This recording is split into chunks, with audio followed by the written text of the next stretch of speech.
that people get a decent wage and decent benefits and are able to provide for their families.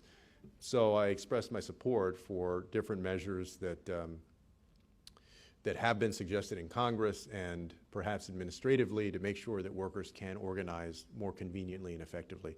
And I'd be glad to answer any questions about that or other issues that folks have.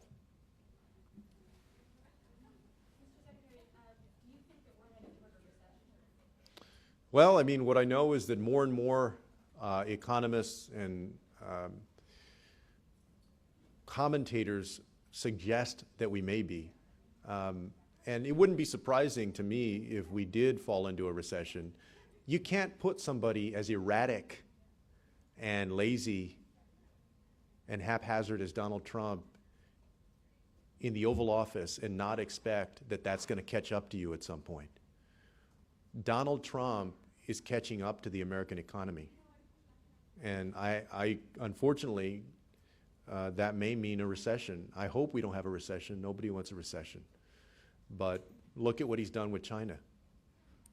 When I visit Iowa, I hear from Iowa farmers that they have lost a lot of business, that many of them are on the brink of bankruptcy. In Texas, in my home state, I hear people in the business community say that what they need is certainty, and that this president has been terrible because he's so erratic. He creates so much uncertainty that he hurts business in our country. So if we do have a recession, it's not surprising having somebody like Donald Trump that's so erratic as president. Mr. Secretary, if I could follow up with that. The NBC Wall Street Journal poll says that 70% describe themselves as angry because the political system only appears to be working for the elites, those who have money and power like those on Wall Street or in Washington. These are about the same conditions that existed right before Donald Trump won in 2016. We're in the exact same place with that sentiment. Are the conditions then just as likely that the president heads into a second term? Well, what people can see now is that Donald Trump, far from being the answer to the country's problems, has made the problem worse. He came in talking about draining a swamp, and just 2 days ago, he was hawking his golf course in front of the world stage to see how he could make more money himself, to enrich himself. I mean, Donald Trump is a walking example of the kind of politician that local district attorneys know all too well, who is in politics to enrich himself. And so he's part of the swamp that people are tired of. And instead of taking on big corporations, he's actually made it easier for them to suppress the rights of workers. He's lightened taxes on wealthy corporations and jacked them up for a whole bunch of hardworking American families. So Donald Trump was not the answer. That's the lesson from that poll. Mr. Secretary, there's another poll actually that shows that a growing number of Americans feel like the economy is getting worse. And that has been growing over the years. I believe it's about 37%, which is the majority of folks in that specific demographic. But do you feel like that? Do you feel the economy is getting worse? I feel a lot of uncertainty out there among many families that I talk to. There's no question that there are American families that are doing well, and we hope that the nation does not go into a recession. It's also true that there are a lot of families who are struggling, even if they show up on the employment rolls, because they're not earning enough to both pay the rent and also afford the groceries and put their kids through school. So we need to do things like raise the minimum wage and also invest in housing affordability and in universal daycare. We need to provide a robust path to prosperity for families in the 21st century. And the way that I see it, it is universal child care, universal pre-K, tuition-free state universities and community colleges, relieving student loan debt, and ensuring that workers have the right to organize so that they can fight for better wages and benefits, as well as raising the minimum wage so that people make at least $15 an hour and they have a better shot at affording the rent and putting food on the table. Mr. Secretary, as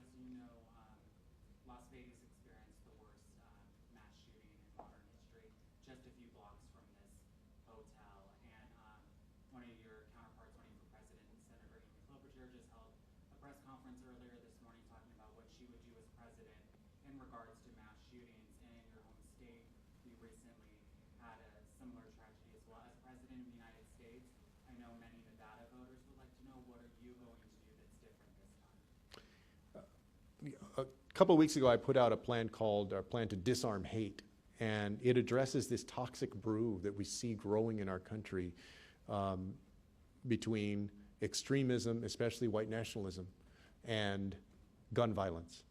We have to address both of those things. I would give the tools to our FBI, our DHS, and DOJ to root out extremism where it is and stop it before it turns into violence.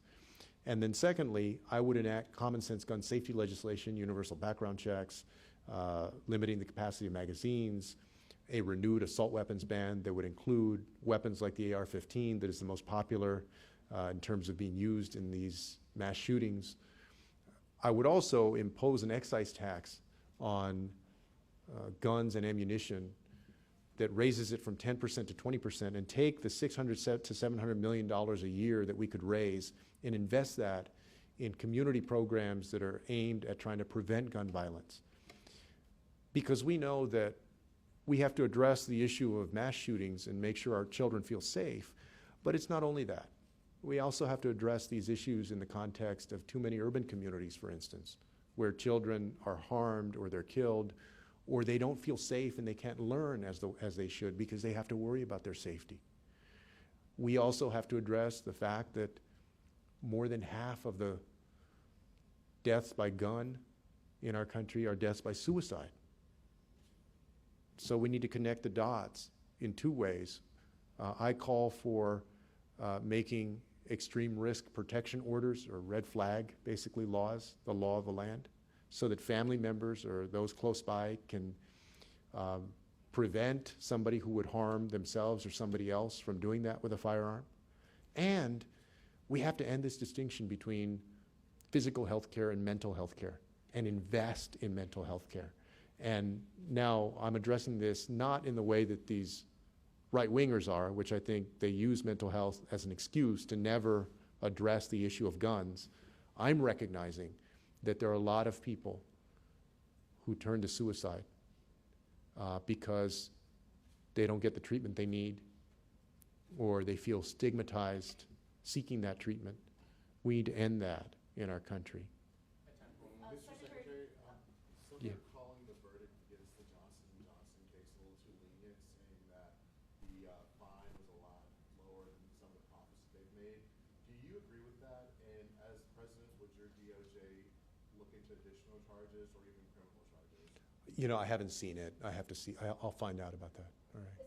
Yeah. Can I just ask, Puerto Rico's under a state of emergency, bracing for a tropical storm. Trump, meanwhile, has tweeted that it's a corrupt place. Congress approved billions of dollars for them last time, could have sent crooked politicians. If you were president, what would your approach be with Puerto Rico right now as they brace for this storm? If I were president, I would make sure that Puerto Rico has all of the resources that it needs to recover successfully from Hurricane Maria and to be prepared for this next tropical storm or hurricane. This president has failed the island of Puerto Rico. He has failed in responding to Hurricane Maria. He is failing right now in responding to this potential tropical storm or hurricane. He is so caught up in his own ego that he can't even do the work of a president to make sure that the federal government is properly responding to protect the people of Puerto Rico. This president has used Puerto Rico as a foil in a way that is consistent with the way that he looks down on people that are different from him. And it is a total shame that we have a president that can't even protect everybody in our country just because he doesn't like them. And I believe that the people of Puerto Rico and Puerto Ricans throughout this country are not going to forget the way that Donald Trump has failed them time and time again. Thank you all very much.